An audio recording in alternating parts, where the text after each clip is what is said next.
다윗이 역사의 무대 앞에 등장했던 것은 찬양사역자로 등장을 합니다. 찬양사역자로 등장할 때만 해도 주목하는 사람이 별로 없었습니다. 다윗이 역사의 중심 무대에 우뚝 설 수 있었던 계기는 바로 골리앗과의 싸움에서 승리한 일입니다. 오랫동안 이스라엘이 목마르게 기다리고 있던 영웅이 탄생했어요.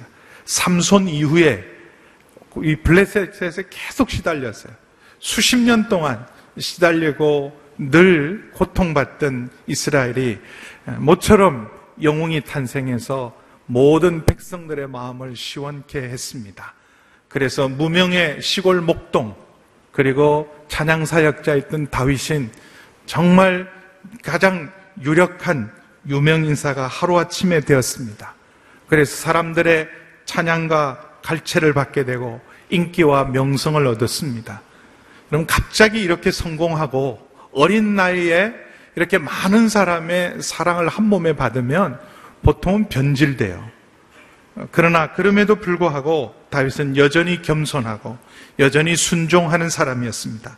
그럼 18장 5절 보실까요? 18장 5절 함께 읽습니다. 시작.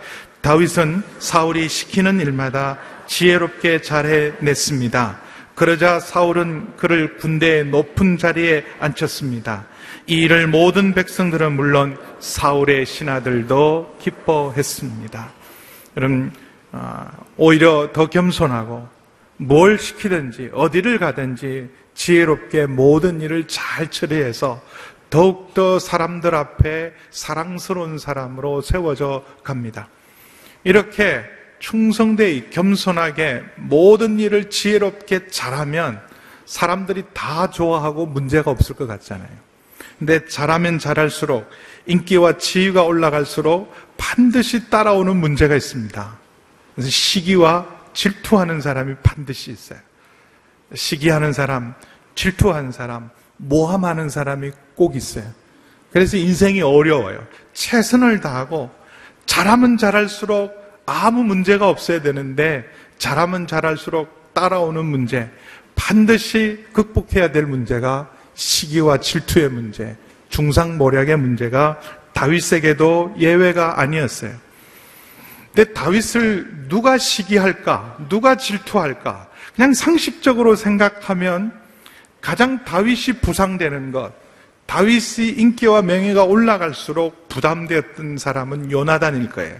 왕자 요나단. 그의 아버지를 이어서 다음 왕이 될 요나단에게는 다윗의 부상은 굉장히 부담스러웠을 거예요. 누가 봐도 다음 왕은 요나단이라고 생각했는데 갑자기 강력한 경쟁자가, 강력한 라이벌이 등장한 거죠. 다윗이라는 사람이 떠오를 때 사실 시기하고 질투해야 마땅한 사람은 요나단입니다. 그런데 다윗을 시기하고 질투하고 오히려 두려워하고 그리고 나중에는 그 다윗에게 온갖 모함과 음모를 뒤집어 씌운 사람은 사울 왕이었어요.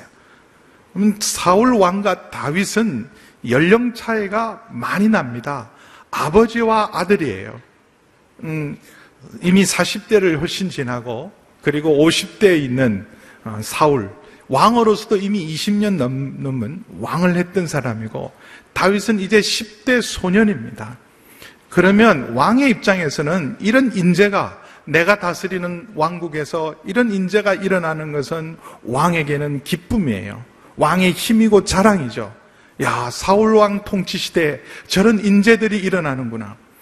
언제나 여러분, 우리가 정부를 위해서나 나라를 위해서 기도할 때 보면 정말 사람이 없잖아요. 인재가 없잖아요.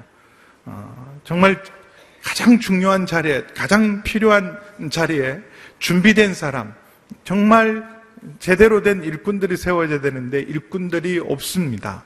근데 이런 인재가 특별히 오랫동안 목마르게 기다리고 있던 이런 용사와 전사, 그리고 하나님의 사람, 겸손한 사람의 등장은 축복이에요. 누구보다 기뻐해야 될 사람, 무엇보다도 사울에게 있어서 다윗은 가장 필요한 사람입니다. 사울을 위로하고 치료할 수 있는 유일한 사람이 다윗밖에 없어요. 그의 마음이 번뇌가 생기고 악신이 힘있게 역사할 때 그의 마음을 치유하고 여러분 유일하게 고쳐줄 수 있는 사람도 다윗입니다. 그리고 그는 이스라엘의 가장 탁월한 용사로서 블레셋의 위협 앞에 다윗 한 사람만 서도 이제는 나라가 든든할 수 있는 용사 중에 용사입니다. 그리고 충성스러운 종이에요. 이런 사람이 있는 것은 힘이요 자랑이요 기쁨임에도 불구하고 오히려 시기와 질투에 눈이 멀어서 가장 충성된 사람을 원수로 만듭니다. 평생의 원수로 만듭니다.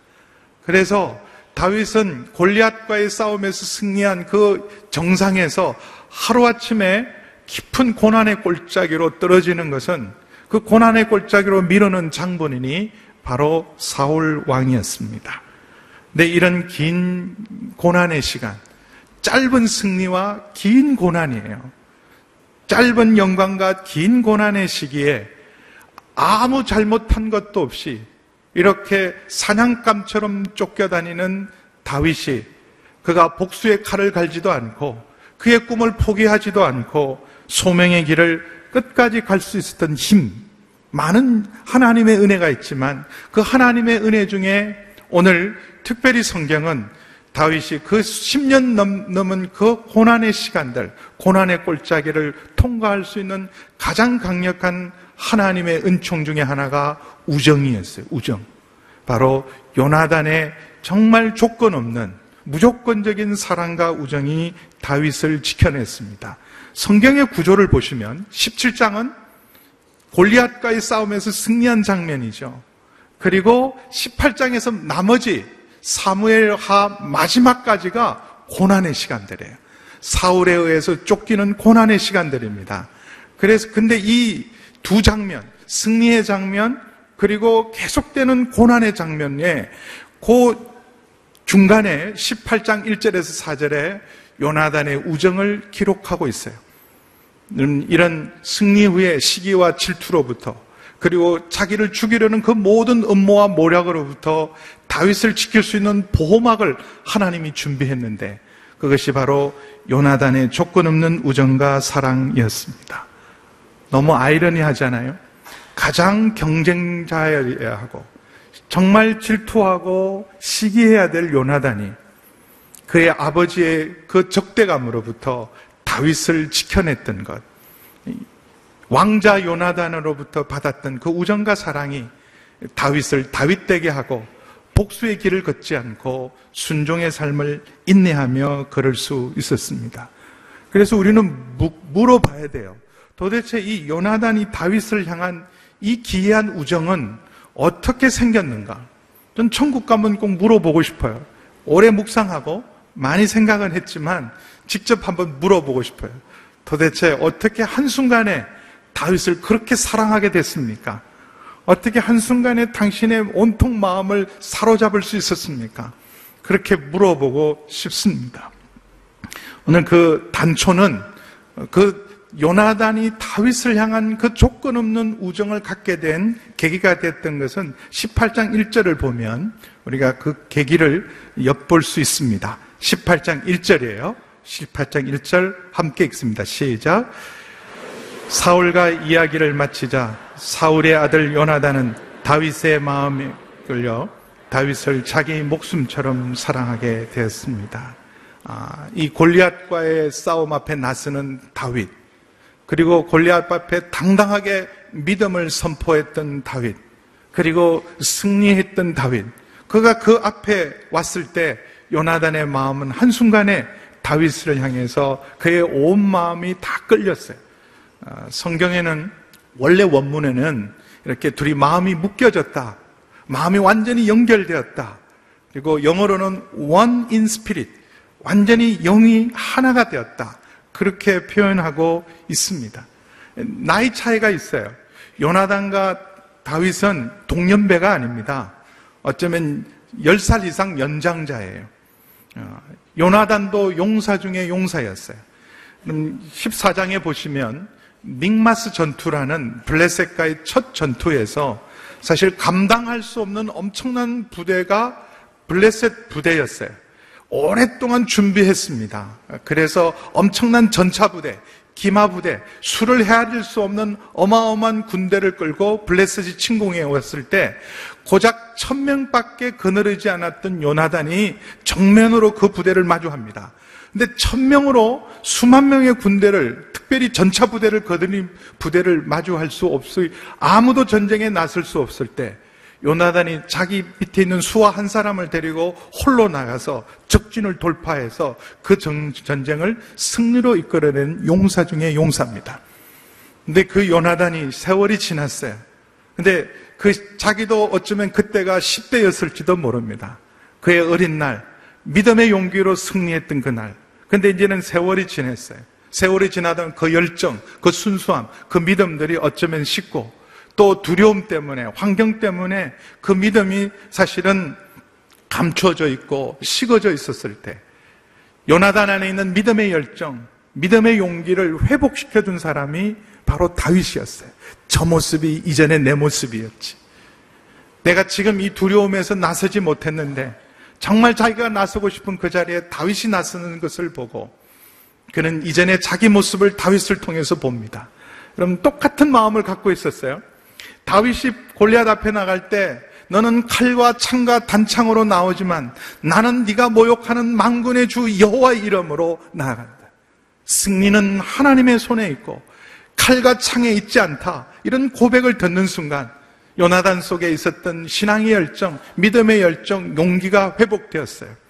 왜냐하면 14장 6절에 보시면 요나단이 단기로 적진을 돌파할 때 그가 고백했던 놀라운 믿음의 고백이 있습니다. 14장 6절 말씀을 함께 보시겠습니다. 14장 6절이에요. 같이 읽습니다. 시작. 요나단은 자기 무기를 들고 있는 부하 청년에게 말했습니다. 이리 와서 저 할례 받지 않는 사람들의 부대로에게로 가자. 여호와께서 도우시면 우리는 승리할 수 있다. 여호와의 구원은 사람이 많고 적은 것에 달려있는 것이 아니기 때문이다. 하나님의 구원은 사람의 숫자에 있는 것이 아니다. 전쟁은 하나님께 속한 것이다. 그래서 주를 믿고 단기로 나가서 승리했던 요나단, 그도 용사이기 때문에 용사를 알아봤어요. 용사가 용사를 알아보고 영웅이 영웅을 알아봅니다. 특별히 여러분, 우리가 믿음의 사람들은 믿음의 사람을 알아봐요. 성령의 사람은 성령의 사람을 알아봅니다. 마법 같은 순간이죠. 한순간에 그의 마음을 사로잡은 대상을 만난 겁니다. 물론 오랜 기간의 교제를 통해서 그의 진가를 발휘하고 오랜 교제 속에서 우정이 깊어지는 만남도 있어요. 그러나 여러분, 이 하나님이 함께 하시고 하나님께서 준비한 이 축복된 만남은 한순간의 마법처럼 두 사람의 마음이 묶여지고 그리고 조건 없는 우정과 사랑의 관계로 들어가게 되었습니다. 여러분, 하나님의 사람은 하나님의 사람을 알아봐요. 영이 통하는 사람, 믿음이 통하는 사람, 우리 속에 있는 식어졌던 신앙의 열정을 회복시킬 사람을 만나는 것, 그것이 복입니다.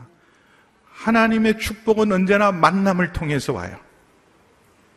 고난도 만남을 통해서 오고요, 하나님의 은혜와 축복도 만남을 통해서 옵니다. 근데 하나님께서 준비된 가장 축복된 만남은 영향력 있고 유명한 사람과의 만남이 아니에요. 마음이 통하고 영혼이 통하고 믿음이 통하고 내 속에 하나님을 향한 사랑을 다시 일깨울 수 있는 그 만남, 그 만남을 통해서 요나단과 다윗은 하나로 마음이 묶여졌습니다.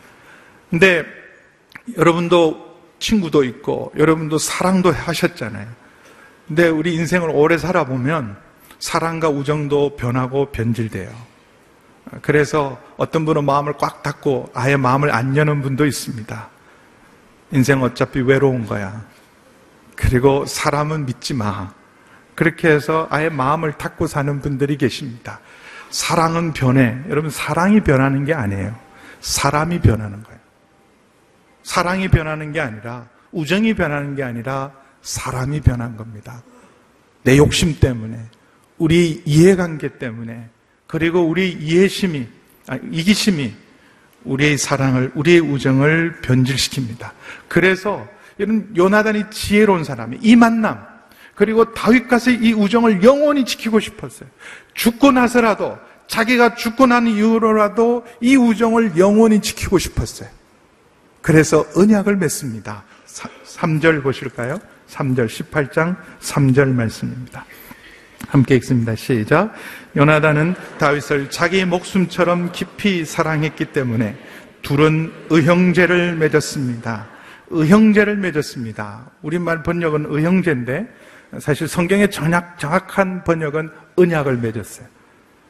우리는 요즘 의형제라는 개념이 없어졌어요.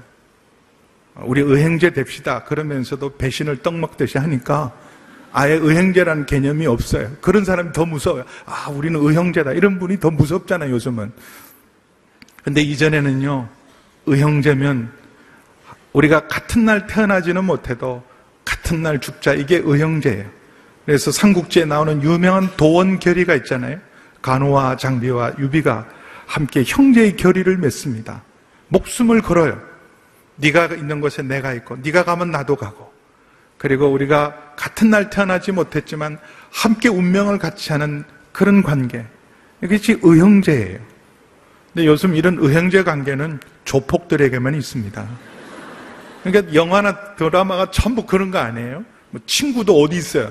세상에서는 별로 친구들이 없고 늘 경쟁하고 늘 사람들 사이에 긴장관계에 있으니까 오히려 그런 모습들은 조폭 사연에 있는 거죠. 친구 아이가 이러면서 이건 다 조폭들이네. 여러분, 이런 의형제를 맺는 것 우리에게도 필요해요. 그럼 결혼이 왜 중요하냐 하면 우리가 믿음의 사람들의 결혼, 교회에서 반드시 하나님의 축복 속에 하는 이유가 있어요. 일반 예식장에서 좋은 유명 인사 모시고 결혼한 것도 의미 있는 일이지만, 여러분 교회에서 여러분 예배로 결혼식 하는 것은요, 이 결혼식은 하나님이 인치시고 하나님이 보호하시고 하나님이 함께 하시는 언약식입니다. 언약식. 사람의 약속은 깨어집니다.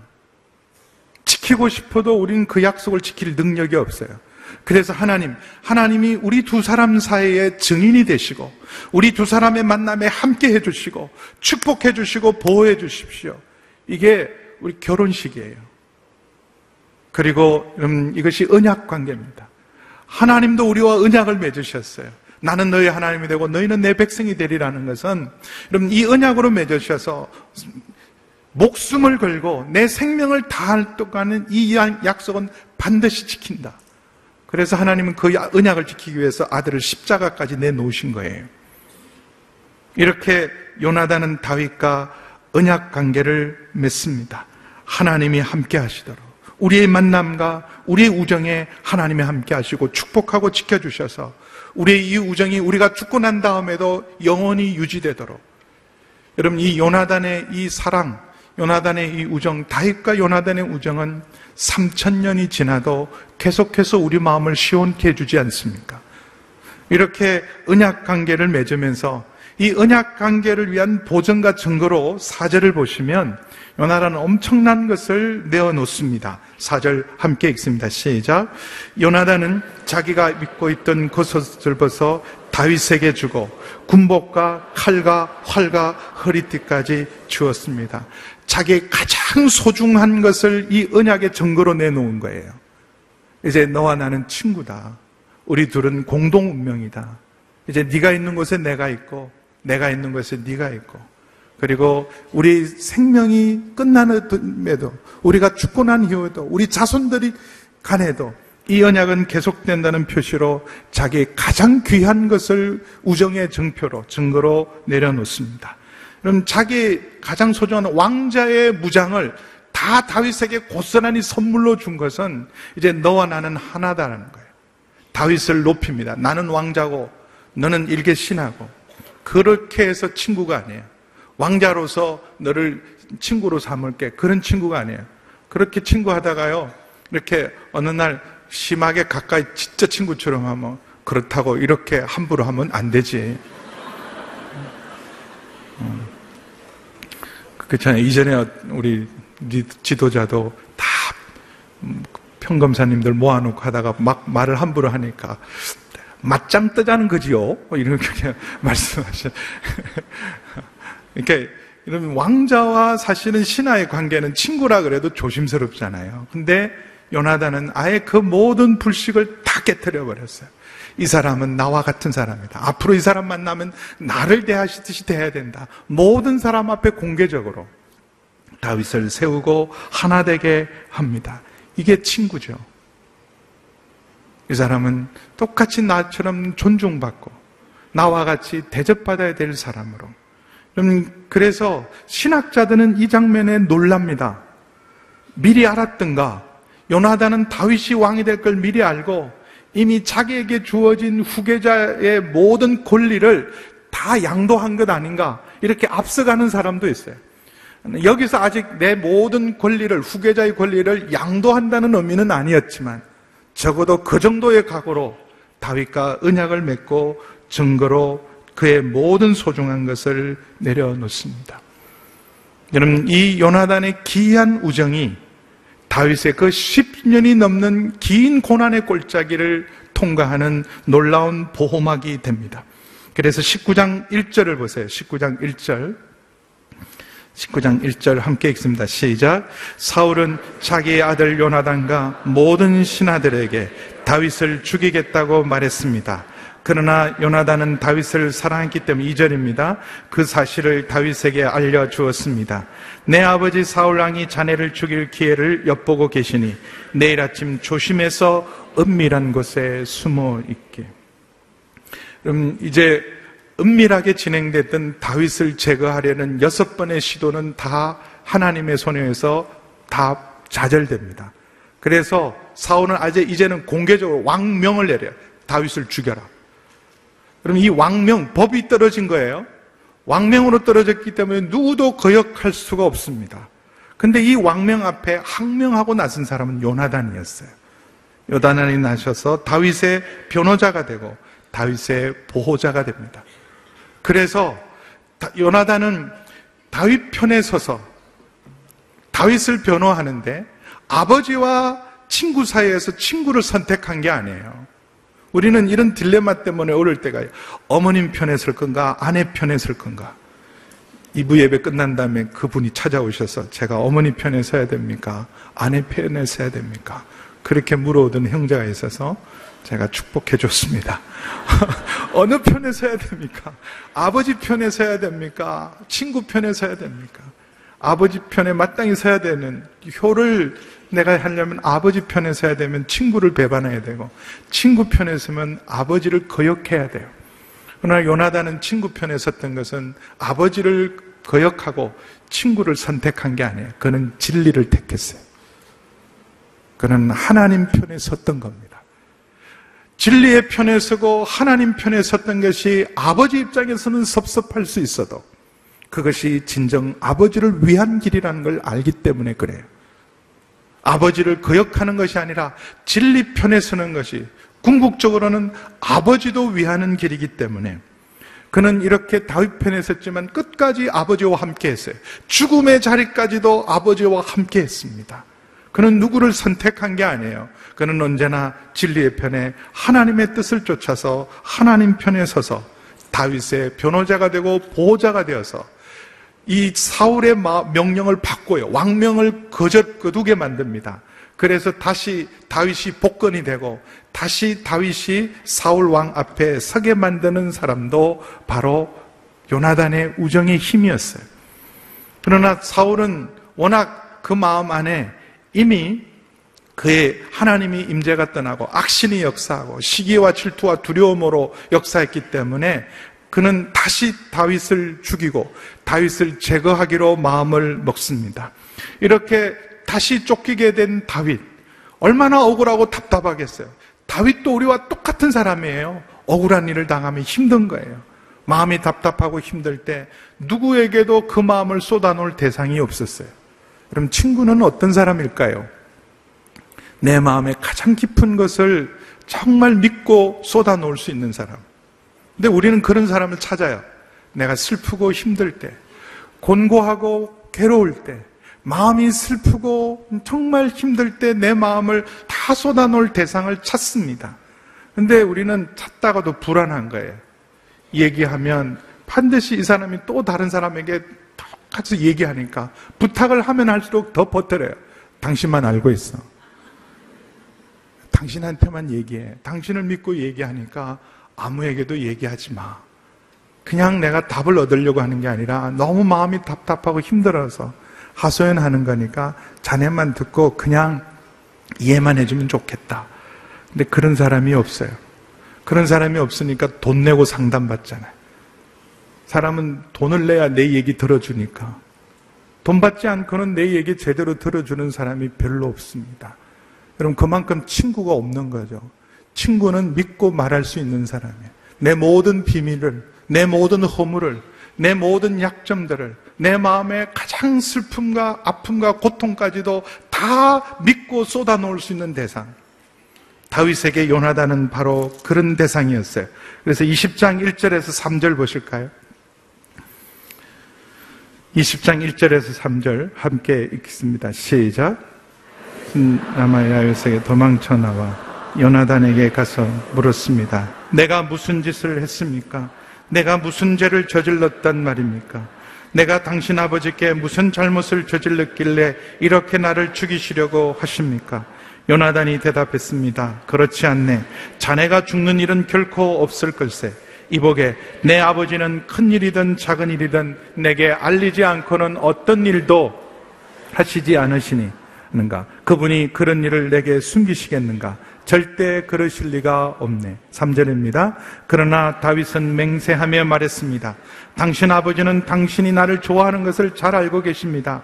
그래서 당신이 이 일을 알게 되면 무척 슬퍼할 것이기 때문에 당신에게 알리면 안 된다고 생각하셨을 것입니다. 여호와께서 살아계시는 것과 당신의 생명을 놓고 맹세하는데 나와 죽음 사이는 한 걸음밖에 떨어져 있지 않습니다. 이런 위기의식 속에서 유일하게 다윗을 격려하고 위로하고 상담해 줄 수 있는 사람은 요나단이었습니다. 정말 내 얘기를 들어줄 사람, 경청해 줄 한 사람만 있어도 우리는 상처를 극복할 수 있습니다. 근데 경청할 때 제일 필요한 것은요, 다 들어요. 이 남편들의 깝깝함이 뭐냐 하면, 아니 나는 언제나 아내의 얘기를 다 들었는데 우리 아내는 제가 얘기를 안 듣는다 그래요. 그래서 어떻게 듣길래 그래? 이렇게 물어보면 듣기는 들었는데 뭐가 부족하냐면 공감 능력이 없어요. 공감 능력. 공감을 못하는 거예요. 잘 듣는데 내가 당신 얘기하면 다 듣잖아. 그런데 당신 하나도 안 들어. 왜요? 공감 능력이 없으니까. 그럼 잘 들어주는 진정한 상담자는요, 상대방의 문제, 친구의 문제를 나의 문제처럼 더 깊이 슬퍼하고 더 깊이 기뻐하는 거예요. 우리가 작년에 함께 즐거워하고 함께 울자 그랬잖아요. 그래서 기쁨을 나눌 때 상대방보다 더 기뻐해주고 상대방보다 더 슬퍼해주고, 이것이 진정한 공감의 능력이에요. 근데 얘기를 해주면요, 괜히 했다 그런 생각이 많이 들어요. 더 외로워요. 듣기는 들었는데 건성으로 들어요. 전혀 공감 능력이 없어요. 내가 힘들고 아픈 것을 조금이라도 헤아려 주면 좋겠는데 그 마음이 별로 느껴지지 않습니다. 특별히 여러분 4절을 보시면, 4절 요나단의 그 탁월한 공감 능력입니다. 같이 읽어볼게요. 요나단이 다윗에게 말했습니다. 자네가 원하는 것을 말해보게. 내가 무엇이든지 다 들어주겠네. 내가 너를 위해서 무엇이든지 다 하겠다. 이것이 진정한 공감 능력이죠. 듣고 나서 그래서 어쩌라고. 그래서 어쩌라고. 그쵸. 더러 대책 없는 얘기예요. 늘 하던 얘기니까. 당신 늘 하던 얘기고 하루 이틀 된 얘기 아니잖아. 그래서 뭐 어쩌란 말이야.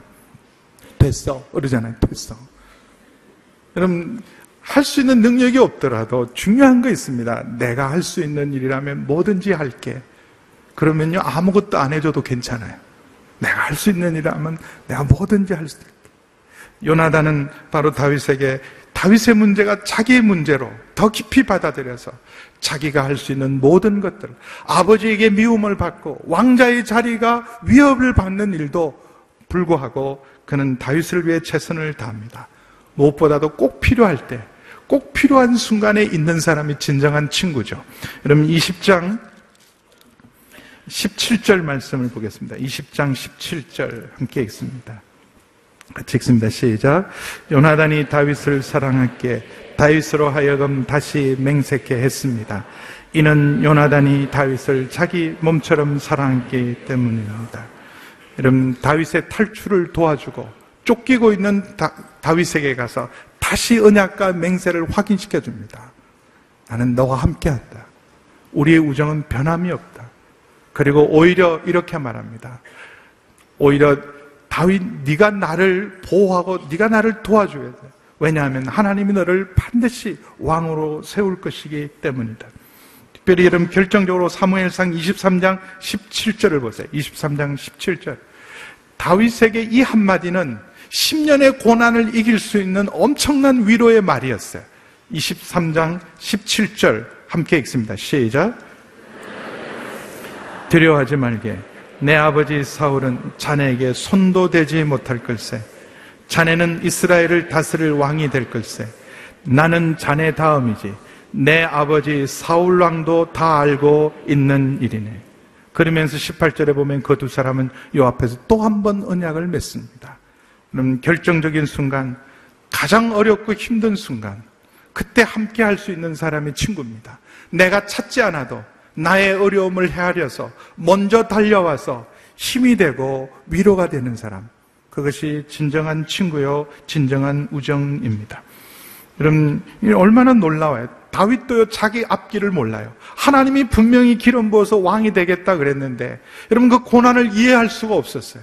짐승처럼 사냥감이 되어서 쫓겨갈 때, 이제 한 발도 옮길 데가 없을 때, 불쑥 나타난 요나단, 그리고 이렇게 말합니다.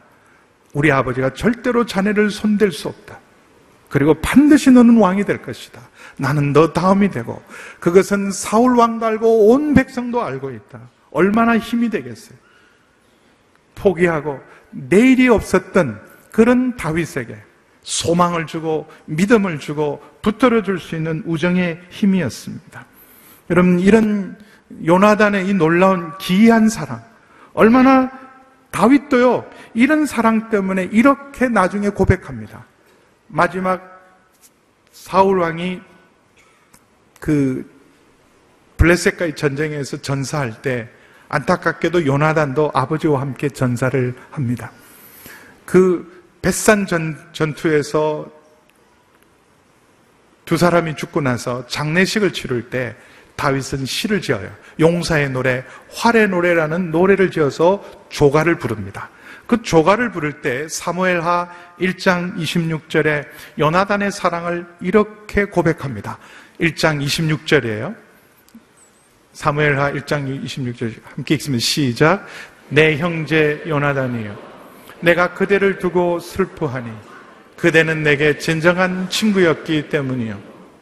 나를 향한 그대의 사랑은 여인의 사랑보다 더욱 큰 것이었어. 나를 향한 그대의 사랑은 여인의 사랑보다 더욱 큰 것이었어. 그래서 동성애자들은 이것을 근거로 해서 성경에도 동성애를 지지한다는 거예요. 다윗과 요나단의 사랑은 동성애라는 거예요. 우리도 어처구니 없어서 웃지만 굉장히 여러분, 이 동성애자들이 주장할 때 심지어 요새는 교회 안에서도 여러분, 목사도 동성애자가 있고요, 미국에서는. 그리고 성공회에서도 이 동성애자들이 주교까지 오르잖아요. 동성들이 지금 결혼까지 합니다. 여러분, 동성애는 분명히 죄입니다. 그러나 여러분, 동성애, 성소수자에 대해서 우리는 긍휼히 여기는 마음은 있어야 돼요. 일종의 여러분, 정말 병든 사람처럼 긍휼히 여기는 마음이 있지만 왜 요즘 들어서 이렇게 많은 동성애가 생길까? 여러 가지 이유가 있어요. 말세이기 때문에 있고, 여러분, 시대의 죄가 차면 죄가 있고 허물이 있고 악이 있어요. 성경에 구분을 해요. 죄와 허물과 악이 있으면 죄는 하나님이 덮어주시고 허물은 용서하시고 악은 어김없이 심판합니다. 악한 시대는요, 이미 더 이상 덮어주고 용서할 그 차원을 지난 거예요. 선을 넘었을 때 악한 시대다 그랬어요. 그 악한 시대의 대표적인 성적 타락이 동성애입니다. 그래서 이 악이 그만큼 찼기 때문에 그래요. 그래서 하나님의 심판의 사실은 저울이기도 합니다. 그러나 이렇게 많은 동성애의 원인 중에 하나가 참된 우정이 없기 때문에 그래요. 하나님은 우정을 주셨는데 사탄은 동성애로 변질시킨 거예요. 그래서 여러분, 우리가 잃어버린 것들, 오늘 이 다윗과 요나단의 우정을 통해서 우리도 봐야 합니다. 여러분, 나에게는 진정한 친구가 있는가? 우리가 인생을 살만한 일이라고, 또 우리 인생에 만나는 모든 위기와 고난을 뚫고 나갈 수 있는 힘은 돈이 아니에요. 권력도 아닙니다. 믿음의 길을 특별히 걸을 때, 여러분, 우리가 세상 한복판 속에서 제자의 삶을 살아갈 때 사탄과 싸우고 세상과 싸우고 죄와 싸우면서 이 불신 세상 속에서 우리가 믿음의 걸음을 걸을 때, 여러분, 우리를 지키고 붙들어 줄 수 있는 것은 바로 이 우정의 힘이에요. 한 사람, 요나단과 같은 한 사람의 우정의 힘만 있다면 직장 속에서도 사회생활 속에서도 우리는 넉넉히 이겨낼 수 있습니다.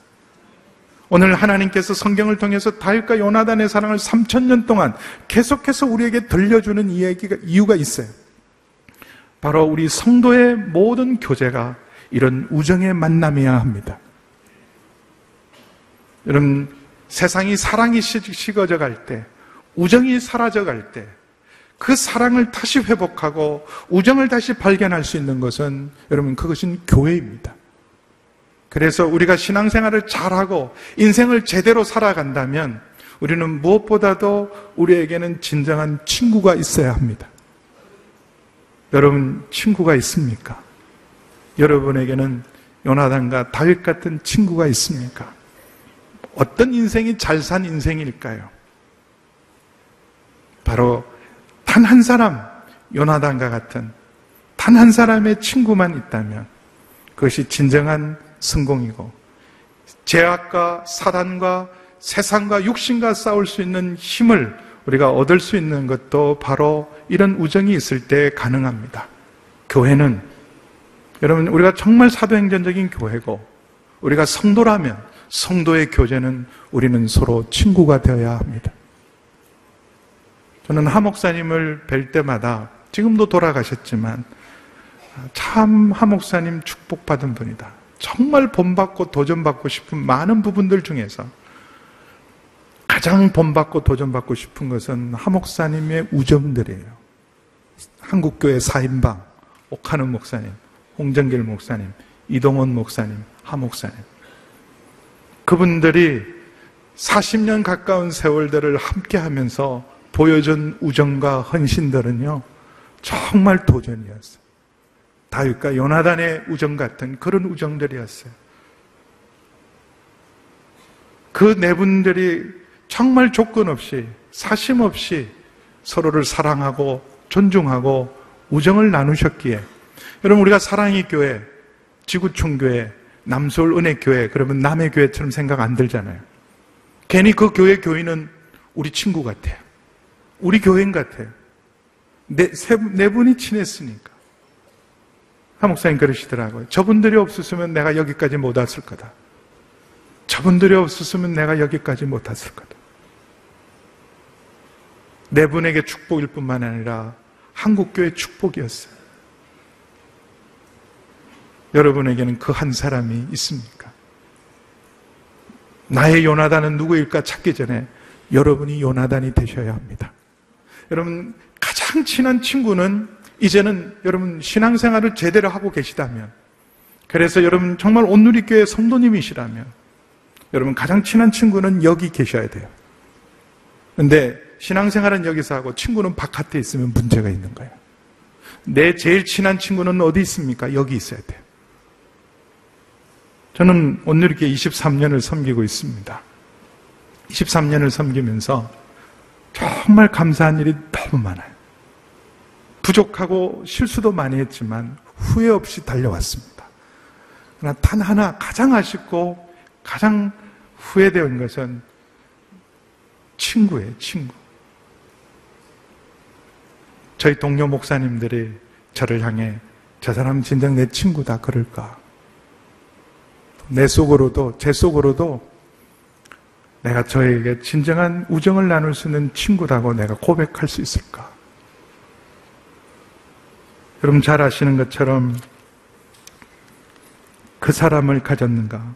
함석헌 선생님 시가 생각이 나서 한번 다시 읽고 마쳤으면 좋겠습니다. 자막을 좀 부탁을 드렸는데요. 말리길 나서는 길 처자를 내맡기며 맘 놓고 갈 만한 사람, 그 사람을 그대는 가졌는가? 온 세상 다 버려 마음이 외로울 때에도 저 마음이야 하는 믿어지는 그 사람을 그대는 가졌는가? 탔던 배 꺼지는 시간 구명대 서로 사양하며 너만은 제발 살아다오 할 그 사람을 그대는 가졌는가? 불의의 사형장에서 다 죽여도 너희 세상 빛 위에 저만은 살려두거라 일러줄 그 사람을 그대는 가졌는가? 잊지 못할 이 세상을 놓고 떠나려 할 때 저 하나 있으니 하며 빈 것이 웃고 눈을 감을 수 있는 그 사람을 그대는 가졌는가?